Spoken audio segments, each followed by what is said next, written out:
الحمد لله رب العالمين والصلاة والسلام على سيد المرسلين أما بعد فأعوذ بالله من الشيطان الرجيم بسم الله الرحمن الرحيم پڑھیے الصلاة والسلام عليك يا رسول الله وعلى آلك وأصحابك يا حبيب الله الصلاة والسلام عليك يا نبي الله وعلى آلك وأصحابك يا نور الله۔ پیارے پیارے اسلامی بھائیوں اور مدنی چینل کے ناظرین، ہم کوشش کرتے ہیں کہ قرآن مجید فرقان حمید کی ان آیتوں کے بارے میں جانیں، سمجھنے کی کوشش کریں کہ جس میں رب کریم نے ہم سے براہ راست بات کی ہے، یا ایھا الذین آمنو کہہ کر، اے ایمان والو۔ قرآن مجید فرقان حمید سارا ہی ہمارے لیے راہ ہدایت ہے، راہ نجات ہے، سرچشمہ ہدایت ہے، لیکن جو یہ خاص آیتیں ہیں یہ تو براہ راست ہمیں ایڈریس کیا گیا ہے۔ تو ایک مومن ہونے کی نیت سے، ایک مسلمان ہونے کی نیت سے یہ لازم ہے کہ ہم اس پیغام کو سمجھیں کہ رب نے مجھ سے کیا فرمایا ہے۔ انشاءاللہ آج بھی اسی ٹاپک کو ہم لے کر آگے چلیں گے، مگر اس سے پہلے درود پاک کی فضیلت پر مشتمل ایک حدیث پاک، سبحان اللہ، اور وہ جمعہ کے دن سے متعلق ہے۔ سرکار دو عالم صلی اللہ تعالی علیہ وسلم کا فرمان عالی شان ہے، حدیث پاک کا مضمون ہے کہ جو کوئی شخص جمعہ کے دن 200 بار درود پاک پڑھے، اس کے 200 برس کے گناہ معاف کر دیے جاتے ہیں۔ اب آپ غور کریں کہ سبحان اللہ، جمعہ کا دن کتنا مبارک دن ہے، اور اس دن سبحان اللہ اس کا مرتبہ اتنا بڑا ہے۔ علماء فرماتے ہیں کہ جمعہ کے دن اگر کوئی ایک نیکی کرے تو اسے 70 نیکیوں کا ثواب ملتا۔ تو ہمیں اس دن تلاش کر کر کے نیکیاں کرنی چاہیے، درود پاک پڑھیں، تلاوت قرآن کریں، ہو سکے تو جمعہ کے دن سورہ یاسین پڑھیں۔ سورہ کہف پڑھنے کے تو بہت سارے فضائل ہیں۔ احادیث میں یہ مضمون ملتا ہے کہ جو جمعہ کے دن سورہ کہف پڑھے، ایک جمعے کو پڑھے، تو اگلے جمعے تک اس کے لیے نور کر دیا جاتا ہے۔ تو تھوڑی دیر لگتی ہے، 12-15 منٹ سورہ کہف کی تلاوت بھی کر لیا کریں، اور سبحان اللہ جمعہ کے دن ہو سکے تو مریض کی عیادت کریں، صدقہ و خیرات کریں، جتنا ہو سکے نیکیاں کریں۔ ہاں ایک بات یاد رکھنی ہے کہ جب جس مقام، جس وقت اور جس یوں سمجھیے کہ جگہ کا شرف اور بزرگی زیادہ ہوتی ہے، یا جس مہینے یا جس دن کی، تو پھر اس دن گناہ کرنا، اس مقام پر گناہ کرنا، اس کی سزا بھی بڑھ جاتی ہے۔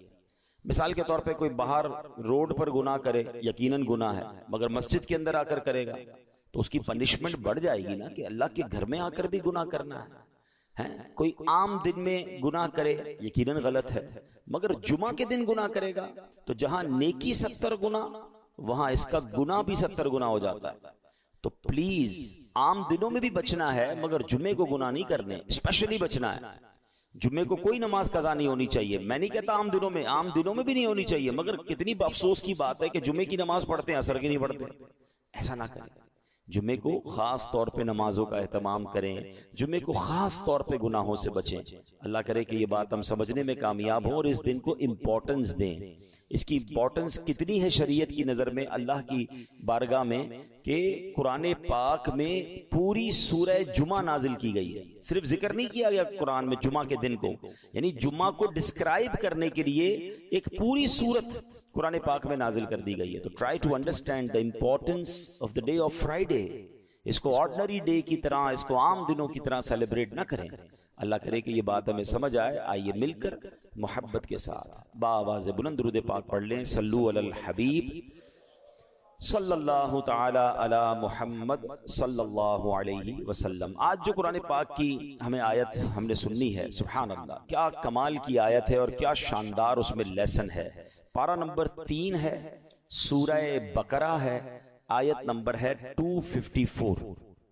اللہ قرآن مجید میں ارشاد فرماتا ہے بسم اللہ الرحمن الرحیم یا ایہا الذین آمنوا انفقوا مما رزقناکم من قبل ان یأتی یوم لا بیع فیہ ولا خلة ولا شفاعہ والکافرون هم الظالمون۔ آسان ترجمہ قرآن کنز العرفان، اے ایمان والو ہمارے دیے ہوئے رزق میں سے اللہ کی راہ میں اس دن کے آنے سے پہلے خرچ کر لو جس میں نہ کوئی خرید و فروخت ہوگی اور نہ کافروں کے لیے دوستی اور نہ شفاعت ہوگی اور کافر ہی ظالم ہیں۔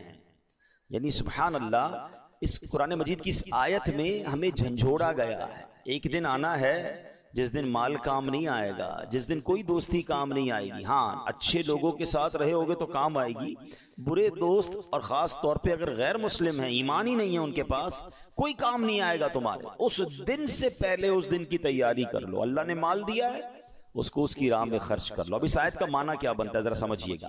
اس آیت میں آخرت کا زاد راہ تیار کرنے کا ایک اور طریقہ بیان فرمایا کہ قیامت آنے سے پہلے پہلے راہ خدا میں اپنا مال خرچ کر لو جو خدا ہی نے تمہیں عطا کیا ہے، اللہ نے ہی دیا ہے نا۔ یعنی یہاں یہ بات بھی سمجھنی ہے، ذرا مل کر جواب دیں گے، ہمیں مال کس نے عطا کیا ہے؟ اللہ نے دیا ہے۔ اچھا، میں آپ سے ایک بات پوچھنا چاہتا ہوں کہ دنیا میں ہم کسی کو کوئی پیسے دیں کہ بھئی یہ میرے 50,000 روپے ذرا رکھ لو، اور تھوڑے دنوں بعد میں اس کو کہوں یار وہ جو میرے 50,000 تھے اس میں سے 5,000 دے دو، یہ صاحب مجھے 5,000 واپس دے دیں، انہوں نے مجھ پر کوئی مہربانی کی؟ نہیں نا، پیسے میں نے دیے، میرے ہی پیسے تھے، اور 50 میں سے میں نے 5 ہی مانگے ہیں۔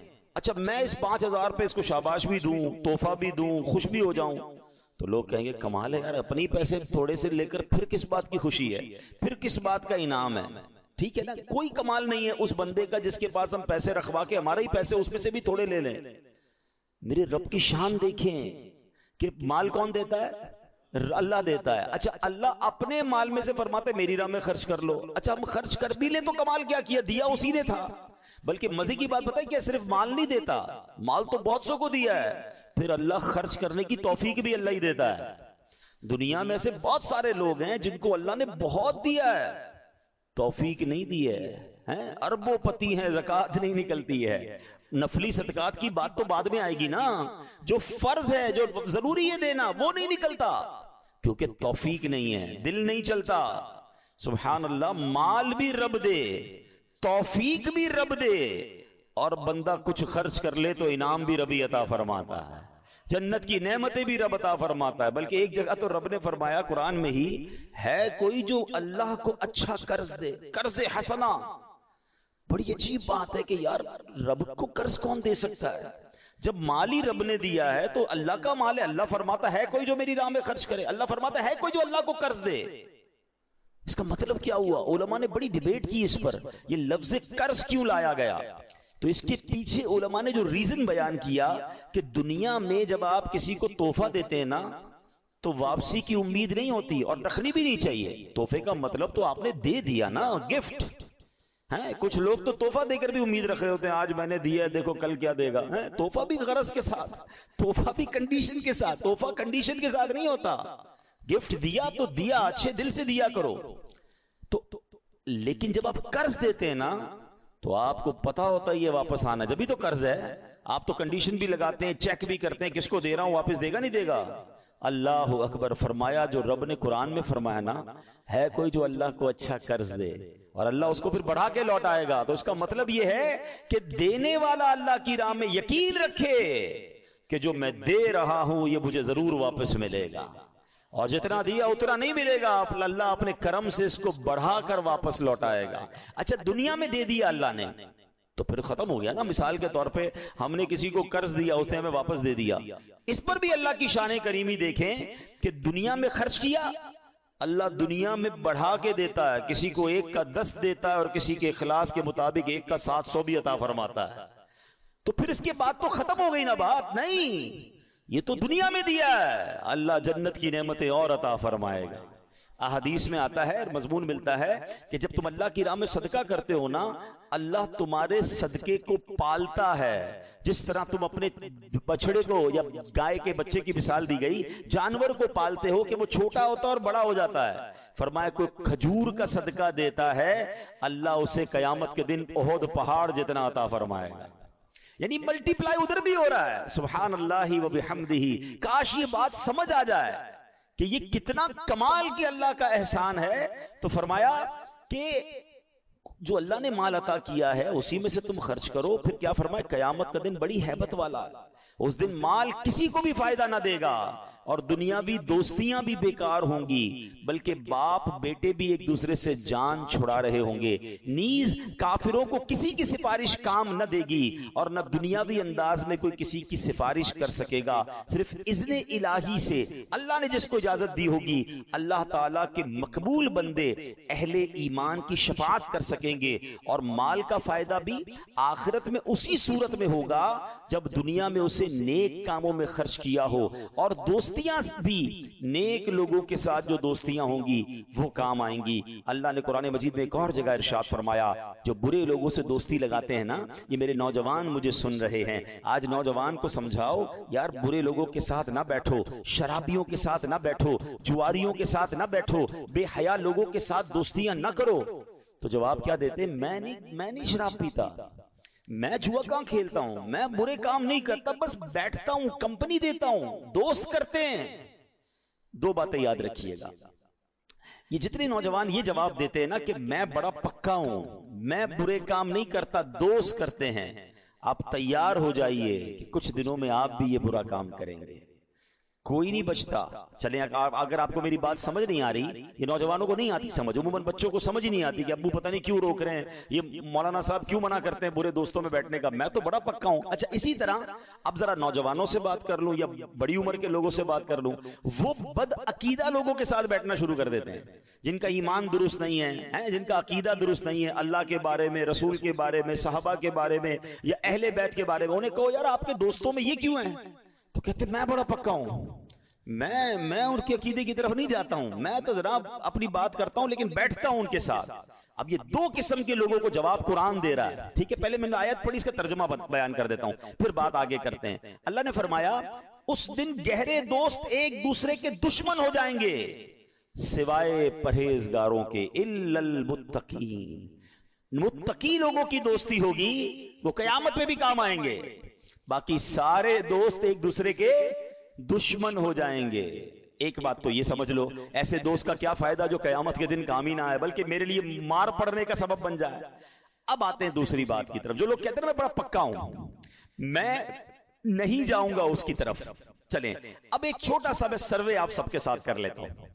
کسی بھی چور، کسی بھی ڈاکو، کسی بھی جواری، کسی بھی شرابی، کسی بھی ہیروئنچی، غلط کام کرنے والے سے کبھی بھی زندگی میں ملاقات ہو جائے، اس کو صرف ایک سوال کیجئے گا، جواب آپ خود ہی دے دیں گے ابھی مجھے، ٹھیک ہے؟ لیکن چلے آپ سوال کیجئے گا، آپ کو یہ عادت کہاں سے ملی؟ بتائیے سارے لوگ کیا جواب دیں گے؟ جواب آپ کو پتا ہے کہ کہاں سے ملی؟ کوئی ایک نہیں کہے گا جناب کہ یہ جو شراب کی عادت پڑی ہے نا یہ ابو نے مجھے لگائی ہے، یا امی نے برتھ ڈے والے دن مجھے یہ پسٹل لا کے دی تھی کہ بیٹا آج تیری برتھ ڈے ہے، یہ پسٹل لے اور آج سے چوری شروع کر دے۔ آپ کو یہ سارے لوگ جواب یہی دیں گے، یار بیٹھتا تھا، دوست پیتے تھے، دوست غلط کام کرتے تھے، دوست جوا کھیلتے تھے، کہا یار تھوڑے ہی پیسے لگا لو، بڑا مزہ آتا ہے، ہم تو روز جیتتے، تم بھی جیت جاؤ گے، اور جناب مجھے جوئے کی لت پڑ گئی اور آج سب کچھ بک گیا، آج میں اتنی شراب پیتا ہوں، پہلے ایک بھی نہیں پیتا تھا، آج جو میں یہ چرس اور ہیروئن پی رہا ہوں، میں تو صرف سگریٹ پیتا تھا، ایک بار دوست نے کہا ذرا تھوڑا سا کش تو لگا لو، اور آہستہ آہستہ مجھے یہ عادت پڑ گئی۔ ایک بندہ آپ دنیا میں نہیں دکھا سکتے کہ جس کو بری عادت لگی ہو اور وہ دوستوں کی وجہ سے نہ لگی ہو، تو واٹ از دا ریزلٹ؟ سیدھا سیدھا فارمولا ہے نا کہ برا دوست ہی دوست کو خراب کرتا ہے۔ اور سبحان اللہ، اب ذرا تھوڑا سا ایک اور سروے کر لیتے ہیں، آپ ہی کا سروے کر لیتے ہیں۔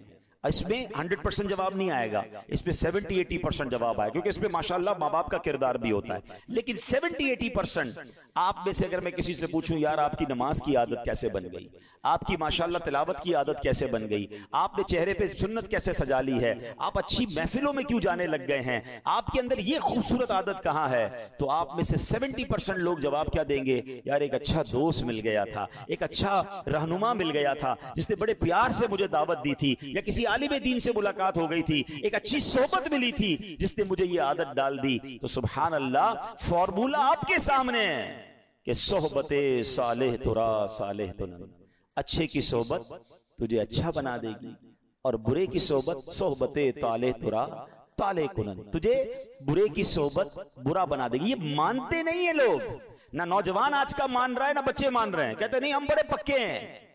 آپ کو امپیکٹ ضرور آئے گا.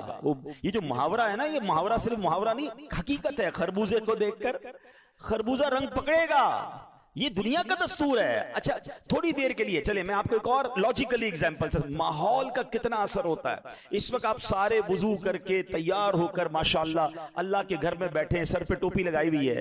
اس وقت آپ میں سے کسی کا حرام کام کرنے کو جی چاہ رہا ہے؟ کوئی بری بات سوچنے کو جی چاہ رہا ہے؟ کوئی بے حیائی کی بات دماغ میں آ رہی ہے؟ کیوں نہیں آ رہی ہے بھائی؟ کیونکہ آپ اچھے ماحول میں بیٹھے ہیں، آپ اچھے انوائرمنٹ میں بیٹھے. انوائرمنٹ اثر ڈالتا ہے، صحبت اثر ڈالتی ہے. اس وقت اللہ رسول کی بات سننے کو جی چاہ رہا ہے، یہیں سے اٹھ کر کسی ڈانس کلب میں چلے جائیں، کسی میوزیکل پروگرام میں چلے جائیں، بے حیائی کے پروگرام میں جائیں، تھوڑی دیر تک تو بندہ اسٹک رہے گا، تھوڑی دیر بعد اس کا دماغ بھی الٹا سوچنا شروع کر دے گا. کیوں؟ صحبت اثر ڈالتی ہے، ماحول امپیکٹ ڈالتا ہے. اگر بچنا ہے نا تو ہمیں اچھے ماحول میں ہی رہنا ہوگا، ہمیں اچھے دوستوں میں رہنا ہوگا. ورنہ میں کہوں میں بڑا پکا ہوں، ارے بڑے بڑے اولیاء کہلانے والوں کو شیطان نے پلٹا دیا، میں اور آپ کیا ہیں؟ تو اپنے اوپر اتنا غرور، اتنا جس کو کہتے ہیں نا یقین نہیں ہونا چاہیے. ہمیں ڈرتے رہنا چاہیے. قرآن کہہ رہا ہے نا تو بری دوستیوں سے بچیے، خدارہ بچیے، یہ ایمان لے سکتی ہیں. وہ کہتے ہیں نا برا یار مار سے زیادہ خطرناک ہے. مار فارسی میں کہتے ہیں سانپ کو. یار وہ والا جو برا ہے وہ سانپ سے زیادہ خطرناک ہے. سانپ جان لیتا ہے، برا دوست ایمان لے لیتا ہے. لیکن ہمیں فکر ہی نہیں ہے. کوئی بات نہیں یار، غیر مسلم ہے تو کیا ہوا، ہم تو جاتے. معاذ اللہ مسلمان کہلانے والے ان کے تہواروں میں جاتے ہیں، ان کے تہواروں میں مٹھائیاں جا رہی ہیں، ان کے گھروں سے مٹھائیاں آ رہی ہیں. کیا جواب دو گے اللہ رسول کو؟ اس سے دوستی لگائیے جس کا صحابہ کرام کے بارے میں عقیدہ ہی درست نہیں ہے اور ہم اس کے ساتھ کھاتے پیتے ہیں. کیا جواب دیں گے ہم صحابہ کرام کو، نبی پاک کو کیا جواب دیں گے؟ سرکار دو عالم علیہ الصلوۃ والسلام فرماتے ہیں کہ الصحابی کالنجوم، میرے صحابہ ستاروں کی مانند ہیں. فَبِأَيِّهِمْ اِقْتَدَيْتُمْ اِهْتَدَيْتُمْ، میرے صحابہ ستاروں کی مانند ہیں، جس کی بھی پیروی کرو گے تم کامیاب ہو جاؤ گے. اور ان صحابہ کو برا بھلا کہنے والا میرا دوست ہو سکتا ہے؟ کیسے ہو سکتا ہے؟ سوچئے نا. اچھا پھر ایسے دوست لگائے ہوں گے جو اہل بیت کو برا بھلا کہہ رہے ہیں. معاذ اللہ. کبھی سوچا آپ نے کہ سرکار کی آل کے بارے میں بری بات کرنے والے کے ساتھ میں کیسے بیٹھ سکتا ہوں؟ مگر نہیں، کوئی بات نہیں یار، میرا دوست ہے، اس کا عقیدہ ہے. یار آپ کے والد کو کوئی گالی دے، آپ کی والدہ کوئی برا بھلا بولے، آپ اس کے ساتھ بیٹھیں گے؟ آپ کیا میں اس کی جان لے لوں گا، اس کا گلا پکڑ لوں گا؟ اچھا تمہاری ماں کو برا بھلا کہ تم نہیں بیٹھو گے، مومنوں کی ماں کے بارے میں، ہماری امہات المومنین کے بارے میں کوئی برا کہے ہمارا دوست بن جاتا ہے. سوچیے ہم کیا کر رہے ہیں، ہم کدھر جا رہے ہیں؟ ہمارا کوئی معیار نہیں ہے. ہم مسلمان پہلے ہیں، ہمیں نبی پاک علیہ الصلوۃ والسلام سے بروز قیامت شفاعت لینی ہے. ہم کیسے ان کو دوست بنا سکتے ہیں؟ تو خدا را سمجھیے، اللہ کے ولی سبحان اللہ اولیاء کرام کے بارے میں بری باتیں کرنے والا میرا دوست کیسے ہو سکتا ہے؟ اولیاء کرام، اچھا ولی کہتے کس کو ہیں؟ دوست کو. کس کا ولی ہے؟ اللہ کا دوست ہے. اللہ کے دوست کو برا کہے تو اللہ مجھ سے راضی ہوگا؟ میرا بہت چھوٹا سا علم ہے پیارے اسلامی بھائیوں، لیکن میں نے اب تک جو پڑھا ہے، دو ہی مقامات قرآن مجید میں ملتے ہیں یا احادیث میں سننے کو ملتا ہے کہ یہ دو کام ایسے ہیں کہ کوئی کر لے تو وہ ایسا ہے جس سے اللہ اعلان جنگ فرماتا ہے. رب سے جنگ کرنا ہے، یہ دو کام ایسے ہیں. مجھے بتاؤ اللہ سے جنگ کر کے کوئی جیتے گا؟ بربادی ہونا ہے نا. تو ان دو کاموں سے تو مجھے میلوں کوسوں دور رہنا ہے. وہ دو کام کون سے ہیں؟ فرمایا ایک سود کا کام کرنے والا اور ایک اللہ کے ولی سے دشمنی کرنے والا. اللہ فرماتا ہے میرا اس سے اعلان جنگ ہے. اولیاء کرام کے بارے میں بکواس ہو رہی ہے اور میں کہتا ہوں میرا دوست ہے یار، کوئی بات نہیں، اس کا مسئلہ ہے، میں تو کھانا کھاتا ہوں اس کے ساتھ۔ اللہ اکبر۔ قرآن کہتا ہے قیامت کے دن متقیوں کے علاوہ گہرے دوست بھی دشمن ہو جائیں گے۔ تو ہمارا کوئی پیرامیٹر ہونا چاہیے۔ آج کل تو ڈیجیٹل فرینڈ بنتے ہیں نا، ادھر فرینڈ ریکویسٹ آئی ادھر ایکسپٹ، ادھر فرینڈ ریکویسٹ ادھر ایکسپٹ، کون ہے کیا ہے؟ روایتوں میں آتا ہے دوست دوست کے دین پر ہوتا ہے۔ دوست بنانے کا کوئی معیار بناؤ کہ پہلے وہ دوست اللہ کا دوست ہے کہ نہیں، رسول پاک صحابہ اہل بیت کا دوست ہے کہ نہیں، اس کے عقیدے، پھر اس کے بعد اس کے اعمال کیسے ہیں۔ برے دوستوں کے ساتھ رہ کر آپ اچھے نہیں ہو سکتے۔ کاش یہ قرآن کا پیغام آج ہم سمجھ جائیں کہ ہمیں دوست کسے بنانا ہے۔ اچھا پھر سبحان اللہ آگے قرآن کہتا ہے کہ پھر اپنے اللہ نے جو مال دیا ہے نا اس کو خرچ کر کے اس دن سے پہلے خرچ کر لو جس دن پھر کوئی کاروبار نہیں ہوگا، جس دن پیسہ کام نہیں آئے گا۔ ایک اور جگہ رب قرآن میں فرماتا ہے وَأَنفِقُوا مِمَّا رَزَقْنَاكُمْ من قبل ان یأتی احدکم الموت فیقول ربی لولا اخرتنی الى اجل قریب فاصدق واکن من الصالحین۔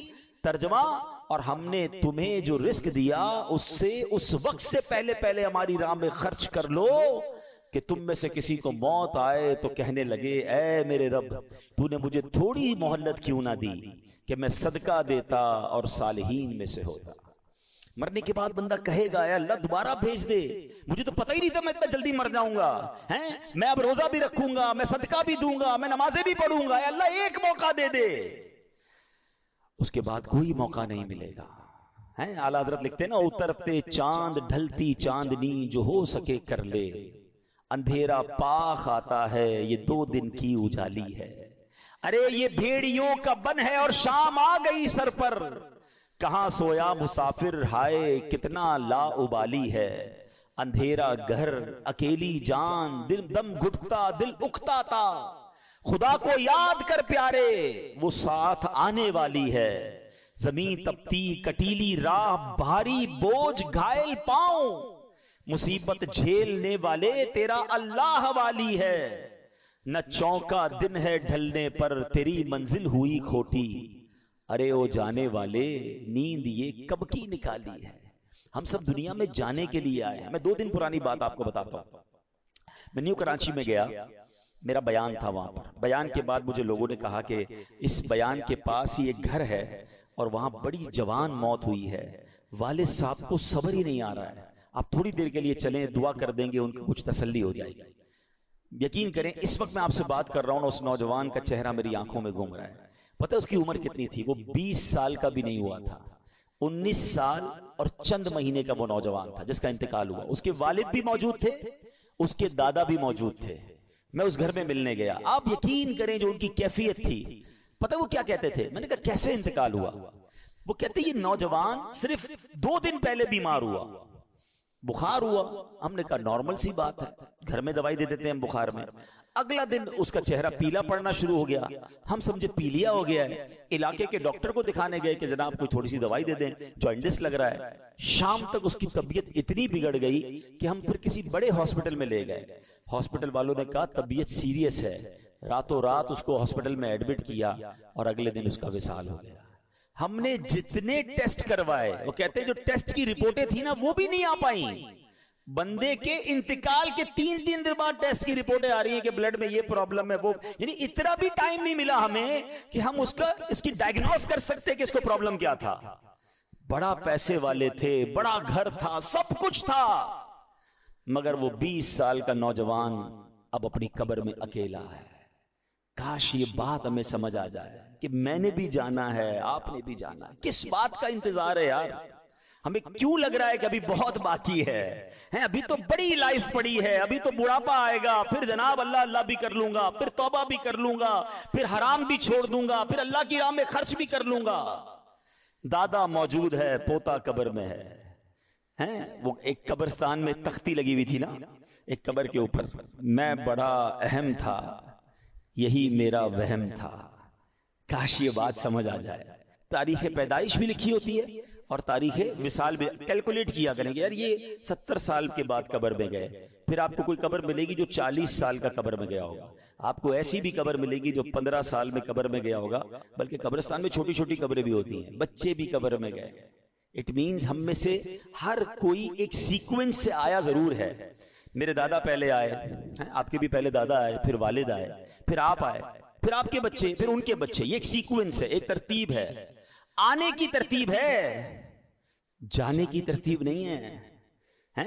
پہلے کوئی بھی جا سکتا ہے، تو پھر کیوں تیاری نہیں کر رہے؟ یہی تو قرآن کہہ رہا ہے کہ بندہ مرنے کے بعد کہے گا یا اللہ مجھے مہلت کیوں نہ دی، میں نیک کام کرتا، میں تیری راہ میں خرچ کرتا۔ موت مہلت دے کر نہیں آتی ہے، مجھے اور آپ کو کوئی میسج نہیں آئے گا۔ آج کل میسج آتا ہے نا موبائل کمپنی کا کہ جناب 90% ڈیٹا یوز ہو گیا ہے، پلیز اب 10% رہ گیا ہے، اب جلدی سے پیسے ڈلوائیں ورنہ موبائل بند ہو جائے گا۔ ہم کہتے ہیں یار اپنے اسٹاف کو یا پیسے بھجواؤ، موبائل بند ہونے والا ہے۔ زندگی میں مجھے اور آپ کو کوئی میسج نہیں آئے گا کہ your 10% life remaining, please make repentance, توبہ کر لیں، 10% رہ گئی ہے، 2 دن رہ گئے، اب سجدہ کر لیں، اب اللہ کو راضی کر لیں، اب چھوڑ دیں حرام کو۔ نہیں، صبح بندہ گھر سے نکلتا ہے، شام جنازہ گھر پہ آتا ہے۔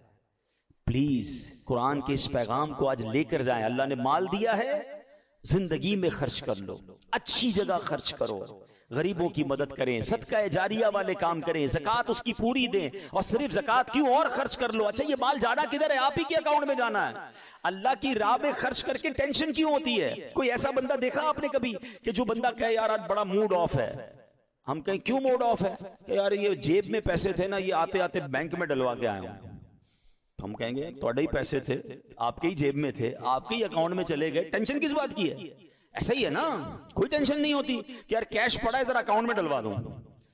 کاش میرا اور آپ کا یہ ذہن بن جائے کہ جو میرے پاس پیسے ہیں میں جب جب اللہ کی راہ میں خرچ کرتا ہوں یہ میرے ہی جنت کے اکاؤنٹ میں جمع ہو رہے ہیں، تو پھر کبھی ٹینشن نہیں ہوگی، خوشی ہوگی کہ یار اچھا جمع کروا دو۔ یہی تو قرآن نے کہا کہ اپنی لائف میں اللہ کے دیے ہوئے مال میں سے اللہ کی راہ میں خرچ کریں۔ اللہ اکبر۔ قیامت کے بارے میں ایک اور آیت سنیے، کاش ہم یہ میسیجز لے کے جائیں۔ قرآن میرا فرماتا ہے، قرآن کہتا ہے اس دن آدمی اپنے بھائی سے بھاگے گا، اور اپنی ماں اور اپنے باپ اور اپنی بیوی اور اپنے بیٹوں سے، ان میں سے ہر شخص کو اس دن کی ایک ایسی فکر ہوگی جو اسے دوسروں سے بے پرواہ کر دے گی۔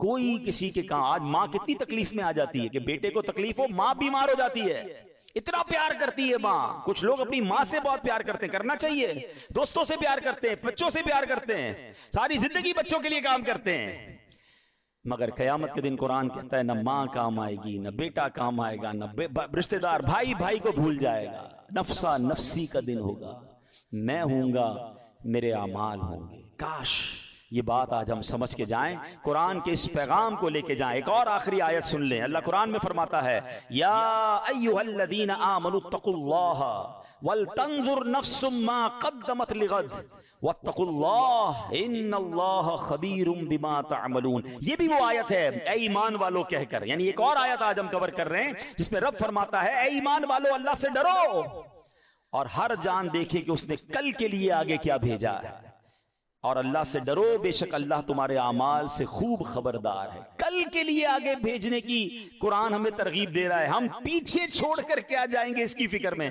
لک ایٹ دی ڈائریکشنز۔ ہم میں سے اکثر لوگوں کی فکر یہ کہ میں پیچھے بچوں کے لیے، فیملی کے لیے کتنا جمع کر رہا ہوں۔ قرآن کہتا ہے ہر آدمی سوچے آگے کے لیے کیا بھیجا ہے، ہم پیچھے کی سوچ رہے ہیں، قرآن ہمیں آگے کی سوچ دلا رہا ہے۔ آپ کو پتہ ہے جب انسان کا انتقال ہوتا ہے، رشتہ دار کہتے ہیں میت نے پیچھے کیا چھوڑا ہے، فرشتے پتہ ہے کیا کہتے ہیں، میت نے آگے کیا بھیجا ہے۔ کاش یہ فلسفہ سمجھ آ جائے کہ آگے کیا بھیجنا ہے۔ آگے سجدے کام آئیں گے، نمازیں پڑھیے، یہ آگے بھیجنے والا کام۔ 5 وقت کی نماز یہ آپ کے اگلے اکاؤنٹ کو بیٹر کرے گی۔ آگے تلاوت قرآن کام آئے گی، ذکر و اذکار کام آئیں گے، لوگوں سے اچھا برتاؤ کام آئے گا، مسلمانوں کی خیر خائی کام آئے گی، غریبوں کی مدد کام آئے گی، صدقہ جاریہ والے کام آئیں گے، رشتہ داروں سے حسن سلوک کام آئے گا، ماں باپ کی خدمت کام آئے گی۔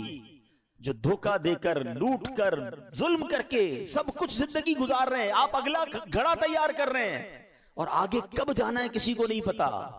ہم میں سے کوئی آج بھی دنیا سے جا سکتا ہے، ہم کیوں نہیں سوچتے کاش قرآن پاک کا یہ پیغام ہم سمجھ کے جائیں. جو آج آیت ہوئی ہے میں اس کا ترجمہ پھر بیان کر کے اپنے بیان کو ختم کرتا ہوں. اللہ قرآن میں فرماتا ہے اے ایمان والو ہمارے دیے ہوئے رزق میں سے اللہ کی راہ میں اس دن کے آنے سے پہلے خرچ کر لو جس میں نہ کوئی خرید و فروخت ہوگی اور نہ کافروں کے لیے دوستی اور نہ شفاعت ہوگی اور کافر ہی ظالم ہیں. تو کاش یہ دو پیغام اس آیت سے ہم لے جائیں کہ مرنے سے پہلے ہمیں نہیں پتا کب مریں گے.